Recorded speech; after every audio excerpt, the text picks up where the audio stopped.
Thank you, Senator. And I do appreciate your invoking the name of Jim Oberstar. I first met the Senator at a function here, you may not remember, years ago, a little fundraiser with Jim Oberstar. And he was so enthusiastic about her, he didn't even talk about bicycles. Jim Oberstar loves Amy, and that's good enough for me. Somebody once said that I was the godfather of Rail Volution. We started it back in Portland 20 or 11 years ago. But I will say, if I'm the godfather, Jim Oberstar was the patron saint.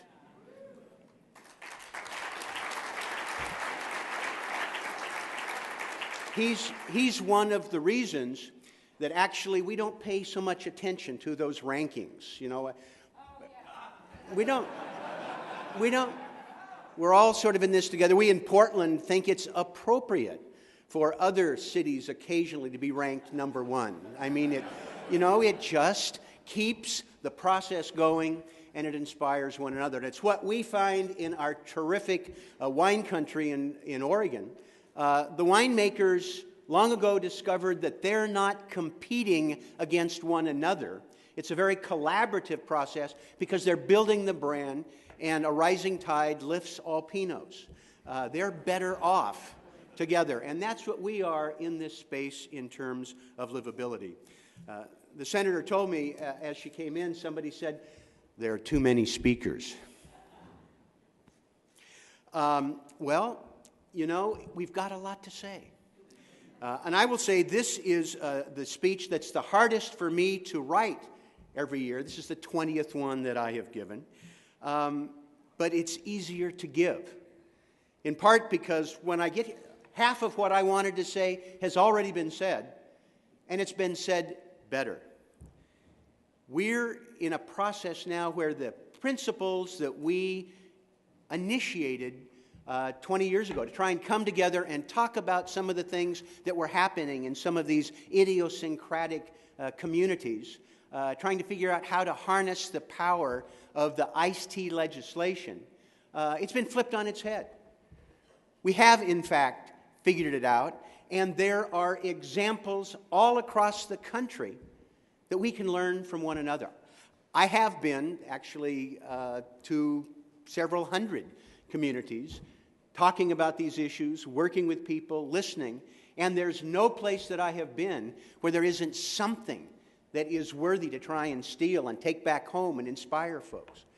You are the living proof, the power of this movement, and it's making a huge difference from coast to coast. Your success stories are inspiring others, and you're helping us keep this process moving forward. Because make no mistake, the things we care about, the principles that were embodied in that iced tea legislation, which Jim Oberstar dedicated almost a half-century of his life to, are in fact under assault.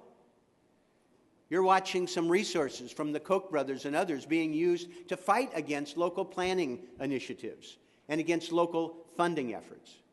And in Congress,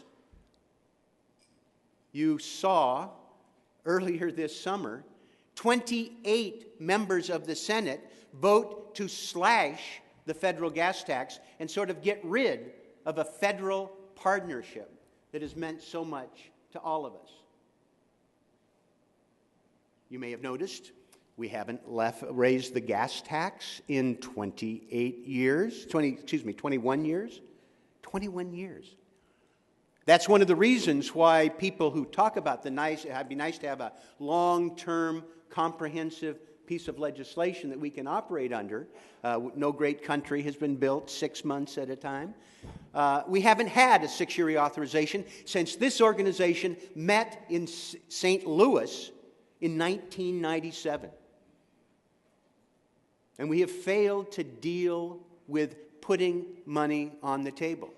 Make no mistake, what you know how to do is creating value, it's stretching resources, it's adding vitality to local economies. And I think there's no end of areas that we can get more value out of what we're doing, but we've got to make the fundamental investments and avoid having a highway trust fund that's sliding into bankruptcy. The budget that my Republican colleagues voted on in the House sentences us to a 30% reduction below already inadequate levels over the next 10 years, and no new federal initiatives for the next year. Not acceptable. The irony is that there is a consensus once you get off Capitol Hill and go around the country supporting the works that you've done. Instead of a budget that would slash Tiger grants to $100 million and deny access to programs for pedestrian and bike facilities. I mean, this is the most popular federal transportation project in history. You know better. The same pressure that we felt year after year to keep Amtrak alive. I remember we had a press conference celebrating $550 million worth of an investment. We had to literally pry their foot off the air hose. But it was the public that demanded that it continue. And it will be the public, through your efforts, that will help us move this forward. Infrastructure used to bring Americans together around the highway, interstate highway system, around the transcontinental railroads 152 years ago. And it can be that way again. I would put in a shameless plug for support of House Bill 3636, which would have 3 5-cent a year a gallon increase for the Highway Trust Fund and index it for inflation. But if I had my way, it would go away in 12 years to be replaced by another little piece of legislation I've got, House Bill 3638. Are you writing this down? Oregon gave you the first gas tax dedicated to highway construction 95 years ago. For the last 10 years, we've been involved with a pilot project, actually 2 pilot projects, to get rid of the gas tax and replace it with a vehicle mile traveled fee. We no longer, because of increased fuel efficiency, hybrids, plug-in hybrids, electric cars, hyper-efficient diesel, we've severed the relationship between gallons of fuel consumed and road benefit. We need something different. And a fee based on miles traveled, note I'm saying distance, not where you go. We don't care where you go, but how far you go, will enable us to equitably fund transportation and be able to literally transform the motoring experience. Because that same device that will keep track and debit your account for your miles driven will also enable you to seamlessly go on Amtrak or your local transit station. It will let you pay for parking. It'll let you identify where the closest parking space is. Real-time transportation information about road conditions. All those super smart millennials that we're all lusting after to come to our communities, who are at work in these Class B office buildings, where, you know, the green screens and the 5-liter bottles of Mountain Dew. The applications that they can develop will unlock all sorts of economic potential while we do a better job of funding transportation, managing how we operate it. We can even use time-of-day pricing so that if you actually have to go to work at 8:30 in the morning and not be on a transit, you can pay a little more. I mean, this is the wave of the future. We would strongly urge that you add your voice to people who say, let's grow up, let's step up, let's fund it, let's get a 6-year comprehensive reauthorization. And then let's be about the business of building these livable communities. I will just conclude on the note that inclusivity is not arts and crafts. We can't afford to leave anybody behind. And if we have communities that are not included, it is a drag. It has potential social unrest, it's economic unrest, it's unfair, and those millennials actually don't want to live in a Wonder Bread community. One of the most poignant moments I had on a tour earlier this year out to try and get you a better Congress included a forum in a New England city with a member of Congress, local business, and other elected officials. And in the middle of our going around sort of brainstorming, the city engineer just stopped and he said, you know, I've got 4 daughters.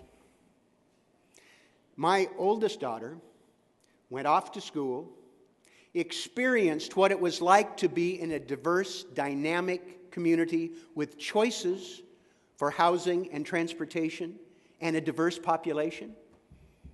And you know, I don't think she's ever coming back. And I'm concerned because I've got 3 other daughters who want those same values and opportunities, a rich cultural, racial, economic experience with choices about how to move and where to live. And he said, and if we can't get that here, they're not coming back except for Thanksgiving. And that's really why we're here. We're here to make sure that all of those children have an opportunity to come back to communities that thrive. And it's not just the millennials. It's geezer baby boomers like me and everybody in between. I deeply appreciate what's happened with this conference. Dan, you know, it's a terrific homecoming for you. This is the largest Rail Volution we have ever had.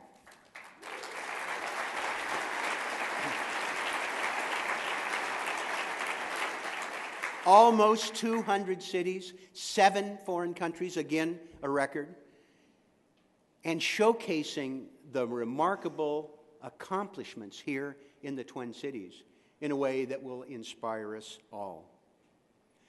I look forward to continuing the conversation with you throughout the conference. Those of you who want to learn more about the storied history of Rail Volution, we've got a Rail Volution 101 that's going to take place after this. But I hope you are willing to transform your passion and your vision and what you need into the political process to be heard. Because we need you in Washington, not in a partisan way, but in a people-oriented political way, for people to grow a backbone, get some vision, grow up, and do their job in a way that would make Jim Obastar proud. Thank you very much.